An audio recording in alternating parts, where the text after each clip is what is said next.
చేస్తారు, అది ఈయన తయారవుతుంది సార్, ఇంట్లోనే తయారవుతుంది అని చెప్పారు.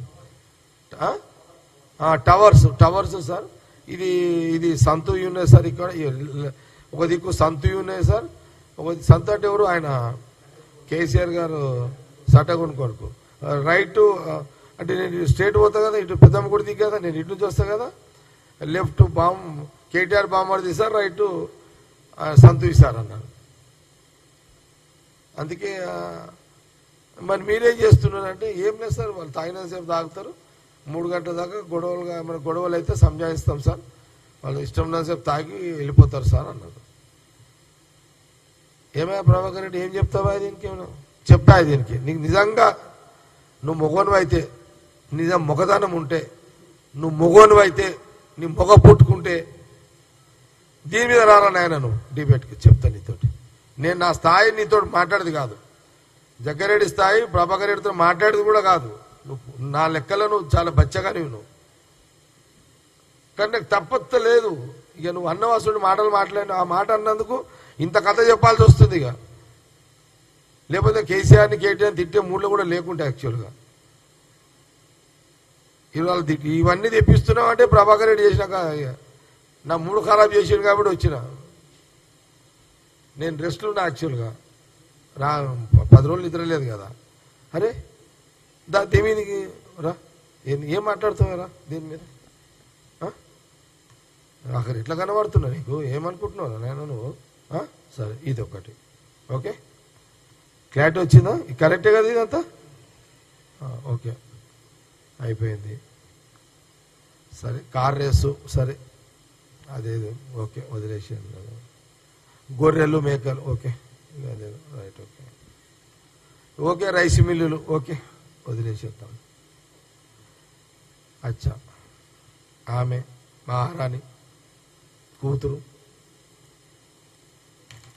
అదో పెద్ద దుకాణం.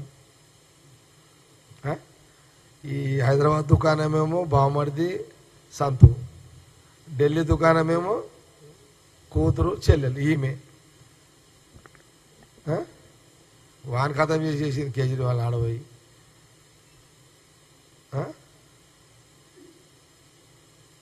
అరే ఏం రా నాయన, మీకు ఏం కంపెనీ రా నాయన ఇదంతా? ఈ డాన్ల కంపెనీ అయిపోయింది. ఇది ఏంది ఇదంతా? ఎంటైర్ ఫ్యామిలీ, బామర్దులు, అల్లుళ్ళు, కూతుర్లు. ఇన్ని తొర్రలు మీ దగ్గర పెట్టుకొని కాంగ్రెస్ అంటారు ఏమరా నాయన? ఏముంది నేను కాంగ్రెస్ చేయడానికి కూడా ఏముచ్చినని చేస్తారు. నేను చాలాసార్లు చెప్పిన, ముఖ్యమంత్రి కాళ్ళు చేతులు కొట్టుకుంటే ఎత్తి ఖరాబ్ అయిపోతున్నది. ఏది రైతులకు పైసలు వేసిండు 22,000 కోట్లు, మొన్న 9,000 వేసిండు. మళ్ళా ఉచిత బస్సు ప్రయాణానికి డబ్బులు కట్టిస్తున్నాడు గవర్నమెంట్కి. అటు గ్యాస్ సిలిండర్లు, ఇటు కరెంటు ఫ్రీ, అదేది అది 200 యూనిట్లు ఫ్రీ, రైస్ సన్న రైసు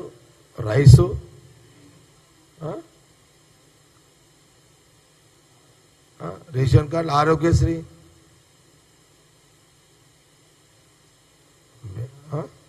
అచ్చా ఏమని ఇవన్నీ లెక్క ఇంకేం ఏమని ఉంటే చెప్పాలి, బిరుదులు ఉంటే చెప్తాం వీళ్ళకి పెడితే. అమ్మ కోళ్ళు గొర్రెలు మీరే తిన్నారు, లిక్కర్ మీరే తాగి, ఇసుక మీదే, భూమి. అచ్చా ఇంకోటి చెప్తా, భూమి కథ చెప్తా మీకు. భూమి కబ్జాలలో ఎక్స్పర్ట్లు వీనమ్మ వీళ్ళైతే. ఒక్కొక్కడు 300, 400 అసెంట్ భూములు కొన్నారా వీళ్ళు. ఎందుకు కొన్నారంటే కేసీఆర్ ఒకరోజు స్టేట్మెంట్ ఇచ్చాడు, అసైన్ భూములని పట్టా భూములుగా మారుస్తా అనేసరికి ఎమ్మెల్యేలు ఎవరు పడతారు ఇక అసలు. ఎమ్మెల్యేలు హరీష్ రావు ఎవరైనా, భవిష్యత్తులో కేటీఆర్ పెట్టలేనట్టుండే వెళ్ళినా కానీ హరీష్ రావు నుంచి మొదలుకుంటే ఎవరు పడతారు అందరూ ఎమ్మెల్యేలు అయితే అసలు. నేను కూడా చెరువులు కూడా ఉంచలేరు కొడుకులు వీళ్ళు. చెరువులే హైదరాబాద్ చుట్టుపక్కల చెరువులన్నీ కబ్జాలు అయిపోయినాయి. అది ఏముంచిర్రా నాయన మీరు? ఏం చేసిర్రా నాయన? రాష్ట్రాన్ని నాశనం చేసిర్రు నాయన రాష్ట్రాన్ని. నాశనం పట్టించారు ఆయన రాష్ట్రాన్ని. ఇప్పుడు ఈ మాట మాట్లాడితే ఇక ముఖ్యమంత్రి రేవంత్ రెడ్డి అంటారు, మా డిప్యూటీ సీఎం అంటారు, వాళ్ళు మా మినిస్టర్లను అంటారు. ఏమనాలి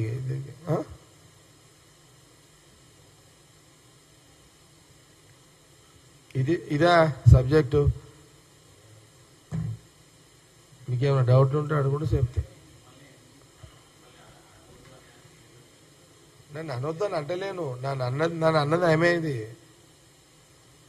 ఎందుకని ఏమైందంటే ఇప్పుడు నాకు 3 తెప్పించుండు, ఈ కథలన్నీ చెప్పిన. ఇవన్నీ ప్రజలకు తెలవాలి కదా, ప్రజలకు తెలవాలి కదా. ఇక ఇప్పటిదాకా ఇప్పుడు సరే మా కాంగ్రెస్ ముఖ్యమంత్రి రేవంత్ రెడ్డి, ఫైనాన్స్ బట్టి కానీ, ఉత్తమ్ రెడ్డి గారు కానీ, శ్రీధర్ బాబు గారు కానీ, పొంగులేటి గారు కానీ, సీతక్క కానీ, దామోదర్ గారు కానీ, పొన్నం ప్రభాకర్ కానీ, జూపల్లి కృష్ణారావు గారు కానీ, లక్ష్మణ్, ఈ మధ్యలో లక్ష్మణ్ కొత్తగా ఏంటి మంత్రి, ఏం చేయాలో పాపం ఆయన కూడా ఇది ఏమున్నాయని అంటున్నాడు. ఇదంతా లక్ష్మణ్ కానీ, శ్రీహరి కానీ, ఏదో పాపం బీసీలకు ఏదో చేద్దాం అనుకుంటూ వచ్చి మంత్రి అయ్యిండు. ఏం చేయాలో ఆయనకు అర్థమవుతలేదు. ఏమున్నది అన్న అంటున్నాడు. ఇక్కడ అంత కథం చేసిరన్న ఈ కొడుకులు అంటున్నాడు. ఆయన ఈ మధ్యలో వివేక్